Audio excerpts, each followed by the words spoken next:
Sahabat obatin sawamu semuanya, kemarin kan kita sudah bahas tentang penyakit layu fusarium dan gejala hingga penyebabnya ya. Kan kurang lengkap ya jika gejala dan penyebab penyakit layu fusarium tidak diobati dengan tepat.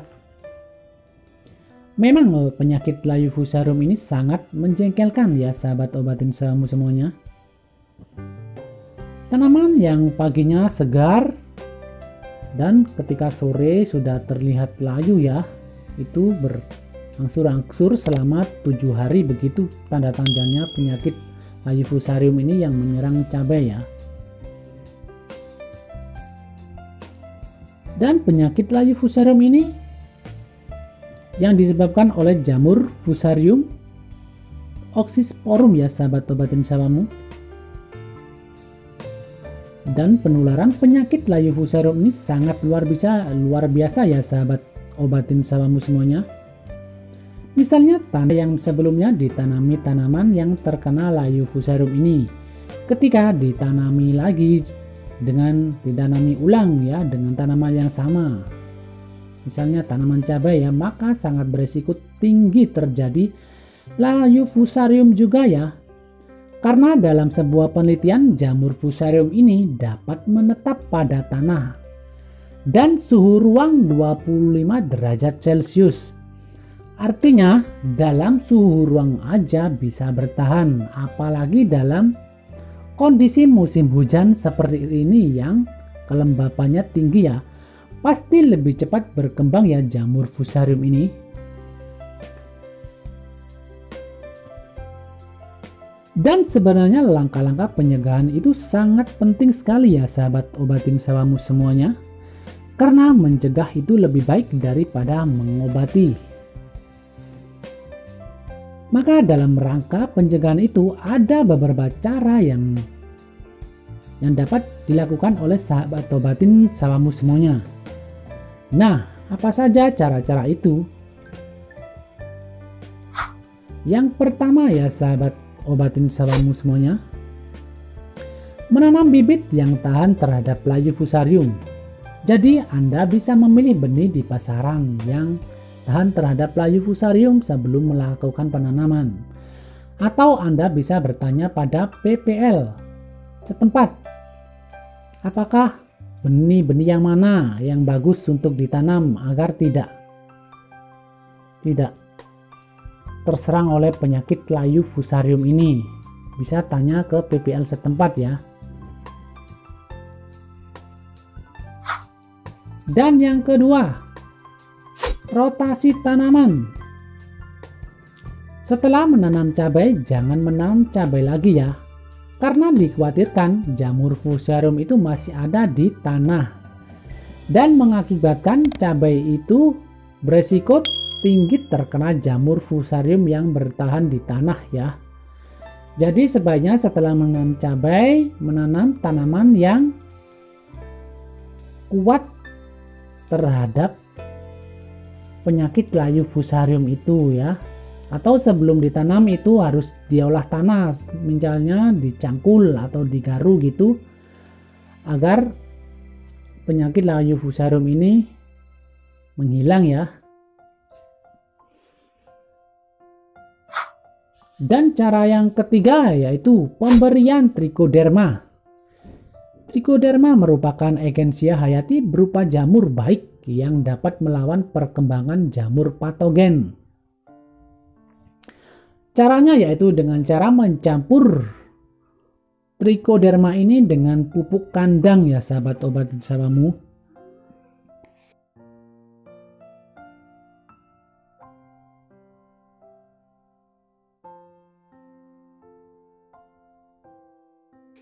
Misalnya saja ya, jamur trichoderma ini dapat menghambat pertumbuhan jamur Fusarium oxysporum.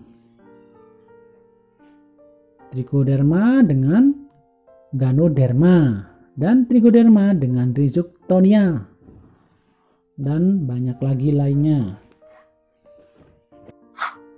Dan cara yang keempat yaitu melakukan penyemprotan fungisida protektif.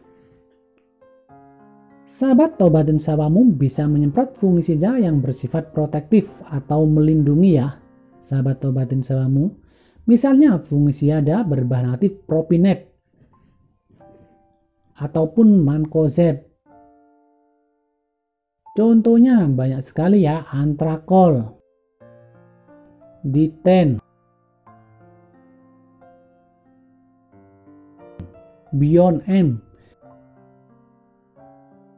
Ridomil Gold, SAF. Anda juga bisa melihat fungisida protektif ini di tabel pencampuran fungisida yang dengan kode M ya. Kode kerjanya M ya, sahabat tobatin sawamu semuanya. Dan cara yang kelima yaitu optimalisasi pH tanah. pH itu singkatan dari potensial hidrogen atau artinya tingkat keasaman tanah. Contohnya begini ya, sahabat tobatin sawamu. Ketika pH tanah di bawah angka 6, maka unsur hara itu tidak terserap sempurna ya, sahabat tobatin tanah sawamu. Karena pH di bawah 6 itu termasuk pH asam ya. Dan jika tanaman tidak bisa menyerap unsur hara, maka tanaman tidak bisa tumbuh dengan maksimal. Maka agar pH-nya itu netral menuju ke posisi 6, sebelum melakukan penanaman ya, sahabat tobatin sawamu, berikanlah kapur dolomit agar pH tanahnya netral. Dan cara yang keenam, gunakan hidrogen peroksida. Hidrogen peroksida ini banyak sekali yang manfaatnya, sahabat tobatin sawamu. Salah satunya yaitu sterilisasi bahan. Contohnya hidrogen peroksida ini dapat sterilisasi luka pada manusia yang habis jatuh gitu, bisa dioles-oleskan dengan hidrogen peroksida ini agar kumannya mati ya. Dan pada bidang pertanian, hidrogen peroksida ini juga dapat digunakan untuk sterilisasi lahan atau sterilisasi tanah. Anda bisa melakukan penyiraman pada lahan tanaman yang akan ditanami cabai ya, agar jamur fusarium ini mati ya, sahabat obatin sawamu semuanya. Oke, terima kasih. Itu sedikit cara yang dapat dilakukan atau alternatif yang dapat dilakukan untuk mencegah penyakit layu fusarium pada tanaman cabai Anda. Semoga bisa bermanfaat bagi semuanya ya. Dan jangan lupa dukung channel ini dengan cara subscribe, like, comment, and share. Oke, wassalamualaikum warahmatullahi wabarakatuh.